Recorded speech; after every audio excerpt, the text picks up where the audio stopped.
Question भी दे रखा है, ठीक है, ये उसी से रिलेटेड कि why does a compass needle get deflected when brought near a bar magnet. वो जो कंपास निडल में हमारे पास दो एरो होते हैं, फॉरहेड एंड बैक, तो जो फॉरहेड रेड कलर में होता है वो नॉर्थ पोल शो करता है और उसका back hand south pole show करता है। तो वो भी मैग्नेट्स के ही बने हुए रहते हैं। तो जब उनसे और हमें पता है कि जब मैग्नेट के सेम पोल्स को आपस में लाते हैं तो क्या करते हैं, रिपेल करते हैं और अपोजिट पोल अट्रैक्ट करते हैं। तो जब आप उस कंपास को मैग्नेट के पास ले जाते हो, अगर नॉर्थ पोल की ओर ले जाएंगे तो वो आउटवर्ड जाएगा क्योंकि उसको रिपेल करेगा। और जब उस फॉरहेड मतलब वो आपका नॉर्थ पोल रहता है, वो नॉर्थ पोल की डायरेक्शन बताएगा, ओके पॉइंटर। और जब वो साउथ पोल की ओर जाएगा तो उसकी ओर अट्रैक्ट होता है। ओके, तो जो मैग्नेटिक कंपास है वो भी मैग्नेटिक सब्सटेंस से ही बनी हुई रहती है, इसलिए वो डिफ्लेक्शन शो करती है। Now what is magnetic field line. तो यार स्टूडेंट्स यहाँ पे देखिए फिगर नंबर 13.2, यहाँ पे लाइंस दिख रही है, कुछ कर्व दिख रहे हैं। तो इसमें क्या हो रहा है, ये lines of force north pole से आउटवर्ड है और एस पोल में इंटर कर रही है। ये इसी डायग्राम को अगर हम और क्लियर करते हैं, यहाँ पे देखिए इसमें, ओके, ये नॉर्थ पोल से आउटवर्ड है, नॉर्थ पोल से बाहर निकल के एस पोल में इंटर कर रही है। क्यों? क्योंकि जब हम कंपास को नॉर्थ पोल के पास लाते हैं तो जो एरो है बाहर की तरफ जाता है और फिर उसी को हम आगे की ओर मुँह कराते जाते हैं और वो कहाँ इंटर हो जाएगा, साउथ पोल में। इसका एक्सपेरिमेंट भी हम करेंगे कि कैसे होता है। बट यहाँ पर क्या हो रहा है कि जैसे ही वो मैग्नेटिक कंपास को हम ले जा रहे हैं तो यहाँ रखेंगे, फिर हम आपसे आगे रख के आप इस टाइप से हम ड्रॉ कर लेंगे।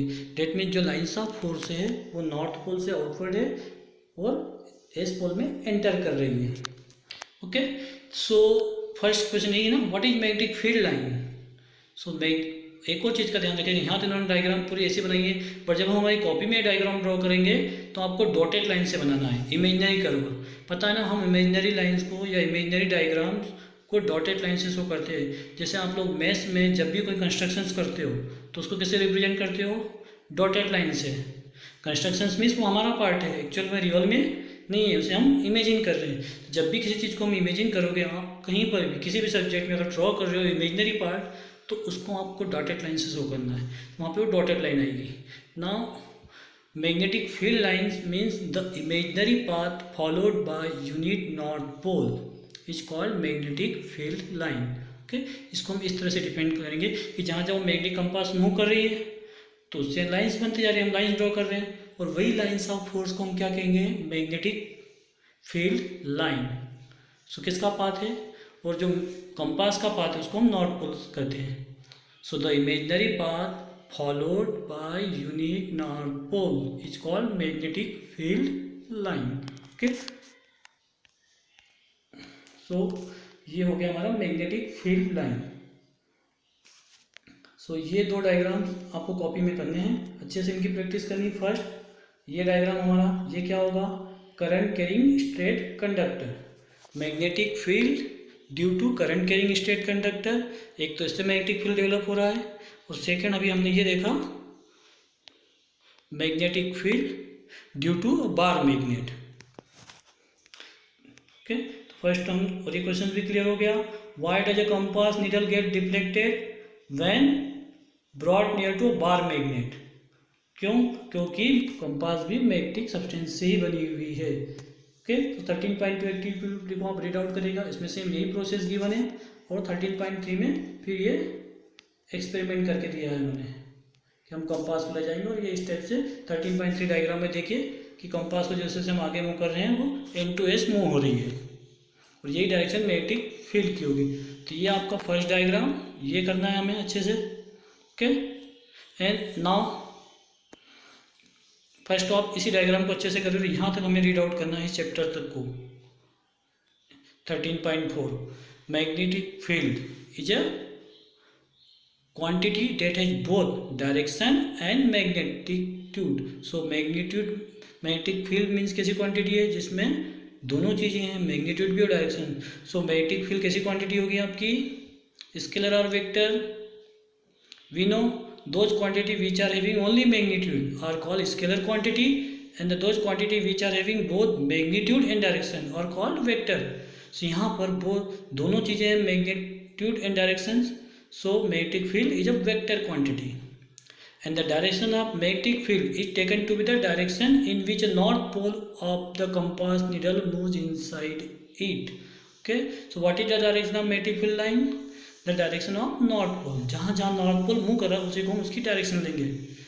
Okay, therefore it is taken by convention that the field lines emerge from north pole and merge at the south pole. Emerge means वहाँ से बाहर निकल रही है और साउथ पोल में एंटर कर रही है. So the south inside the magnet the direction of field lines is from its south pole to its north pole. कि हाँ, ये पॉइंट अच्छे से याद रखिएगा. मैग्नेट के बाहर lines of force north to south N to S move करती है, बट मैग्नेट के अंदर एस टू एन मूव करती है, जिससे उनका जो कर्व वो कैसा बन जाता है? Close curve.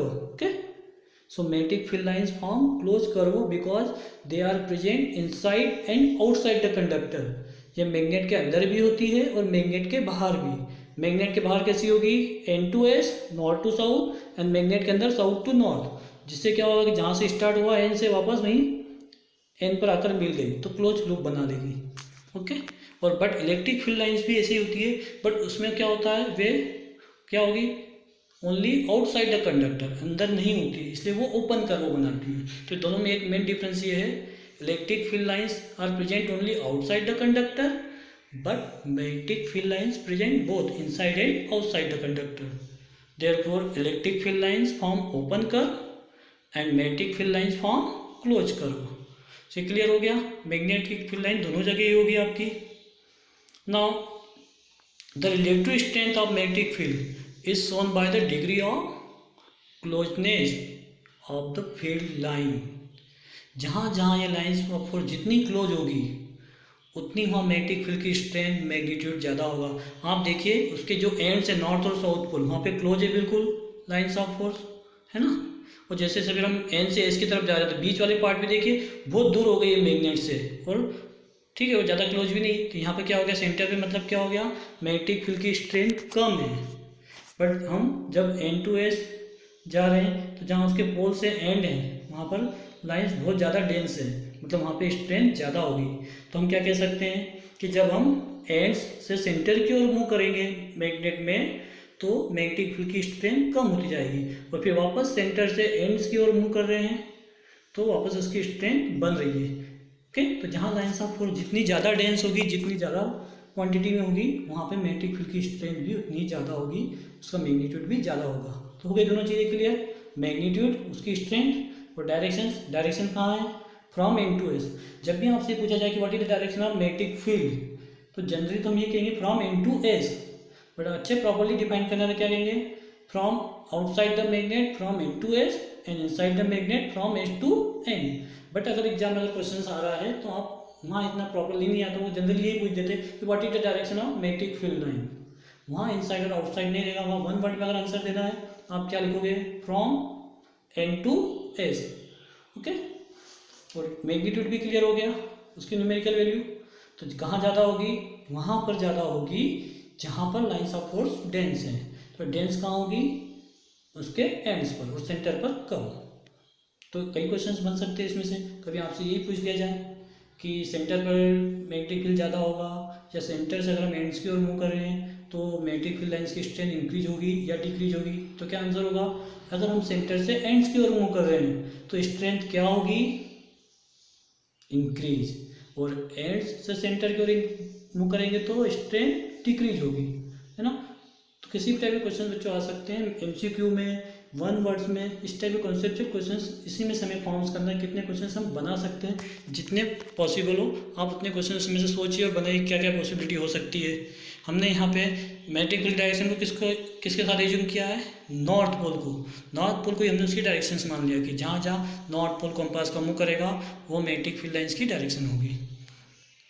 अब इसमें और आगे देखिए, इतना तो हो गया हमारा 13.4 तक हो गया ये. And the relative strength of magnetic field is shown by the degree of closeness of the field line. Now, the field is stronger. That is, the force acting on the pole of another magnet placed is greater where the field lines are crowded. जहाँ ज़्यादा quantity में. Now the next point in paragraph, no two field lines are found to cross each other. If they did, it would mean that at the point of intersection the compass needle would point towards two directions, which is not possible. देखो बच्चों, इसका मतलब ये है कि to lines never intersect each other, कभी भी वो किसी भी पॉइंट पर मीट नहीं होगी। ओके, क्योंकि उसका रीजन है, एक पॉइंट और होता है कि the tangent drawn at any point of lines gives the direction of magnetic field. Tangent perpendicular आपको कौन पढ़ा होगा, इस पर अगर हम कोई परपेंडिकुलर ड्रॉ करेंगे इन लाइंस पर तो मैग्नेटिक फील्ड की डायरेक्शन शो करेगा। अगर ये लाइंस आपस में इंटरसेक्ट कर रही है तो उस केस में क्या हो जाएगा, हमें पता है टेंजेंट ओनली वन पॉइंट को टच करती है। ओके, अगर ये करेगी तो दो डायरेक्शंस हो जाएगी और वो पॉसिबल नहीं है। If two lines intersect each other then there are two direction of magnetic field which is not possible.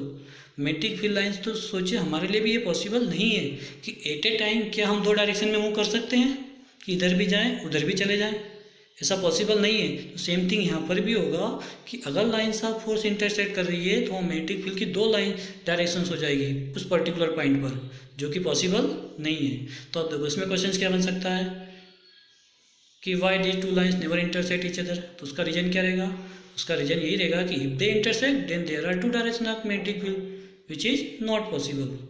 या ये ट्रू फॉल्स में भी आ सकता है, यही पॉइंट्स। ओके, सो ये इसकी प्रॉपर्टीज हो गई है।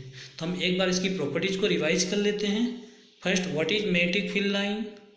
The imaginary path followed by unit north pole is called magnetic field line. और इसकी प्रॉपर्टीज में हमने देखा it emerges from N pole, है ना, इमर्जिंग हो रही है, एंड एंटर कहाँ हो रही है, साउथ पोल में, तो it move from N to S. Second property, okay, या आप ये भी कह सकते हो कि from outside the magnet move N to S and inside the magnet from S to N. Now second property, जहाँ इनकी क्लोजनेस, जहाँ क्राउडेड एरिया में रहेगी वहाँ मैग्नेटिक फील्ड की स्ट्रेंथ ज़्यादा होगी। Okay, and the tangent drawn at any point of magnetic field lines gives the direction of magnetic field. और एक प्रॉपर्टी अभी हमने लास्ट में देखी, two lines never intersect each other, if they intersect then there are two direction of magnetic field line. Okay,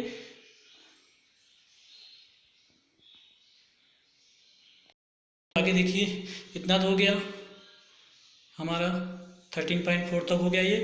and the relative strength of magnetic field is shown by the degree of closeness of the field line. Now the field is stronger, that is the force acting on the pole of another magnet placed is greater where the field lines are crowded, जहाँ ज़्यादा quantity में। now the next point in paragraph, no two field lines are found to cross each other. if they did, it would mean that at the point of intersection the compass needle would point towards two directions which is not possible. देखो बच्चों, इसका मतलब ये है कि to lines never intersect each other, कभी भी वो किसी भी पॉइंट पर मीट नहीं होगी। ओके, क्योंकि उसका रीजन है, एक पॉइंट और होता है कि the tangent drawn at any point of lines gives the direction of magnetic field. Tangent perpendicular आपको कौन पढ़ा होगा, इस पर अगर हम कोई परपेंडिकुलर ड्रॉ करेंगे इन लाइंस पर तो मैग्नेटिक फील्ड की डायरेक्शन शो करेगा। अगर ये लाइंस आपस में इंटरसेक्ट कर रही है तो उस केस में क्या हो जाएगा, हमें पता है टेंजेंट ओनली वन पॉइंट को टच करती है। ओके, अगर ये करेगी तो दो डायरेक्शंस हो जाएगी और वो पॉसिबल नहीं है। If two lines intersect each other then there are two direction of magnetic field which is not possible. Magnetic field lines तो सोचिए हमारे लिए भी ये पॉसिबल नहीं है कि एट ए टाइम क्या हम दो डायरेक्शन में मूव कर सकते हैं कि इधर भी जाएं उधर भी चले जाएं, ऐसा पॉसिबल नहीं है। तो सेम थिंग यहाँ पर भी होगा कि अगर लाइंस ऑफ फोर्स इंटरसेक्ट कर रही है तो मैग्नेटिक फील्ड की दो लाइन डायरेक्शंस हो जाएगी उस पर्टिकुलर पॉइंट पर, जो कि पॉसिबल नहीं है। तो अब देखो इसमें क्वेश्चन क्या बन सकता है कि why these two lines never intersect each other. तो उसका रीजन क्या रहेगा, उसका रीजन यही रहेगा कि if they intersect then there are two direction of magnetic field which is not possible. या ये ट्रू फॉल्स में भी आ सकता है, यही पॉइंट्स। ओके, सो ये इसकी प्रॉपर्टीज हो गई है। तो हम एक बार इसकी प्रॉपर्टीज को रिवाइज कर लेते हैं। First, what is magnetic field line? The imaginary path followed by unit north pole is called magnetic field line. और इसकी प्रॉपर्टीज में हमने देखा it emerges from N pole, है ना, इमर्जिंग हो रही है, एंड एंटर कहाँ हो रही है, साउथ पोल में, तो it move from N to S. Second property, okay, या आप ये भी कह सकते हो कि from outside the magnet move N to S and inside the magnet from S to N. Now second property, जहाँ इनकी क्लोजनेस, जहाँ क्राउडेड एरिया में रहेगी वहाँ मैग्नेटिक फील्ड की स्ट्रेंथ ज़्यादा होगी, okay, and the tangent drawn at any point of magnetic field lines gives the direction of magnetic field. और एक प्रॉपर्टी अभी हमने लास्ट में देखी, two lines never intersect each other, if they intersect then there are two direction of magnetic field line, okay.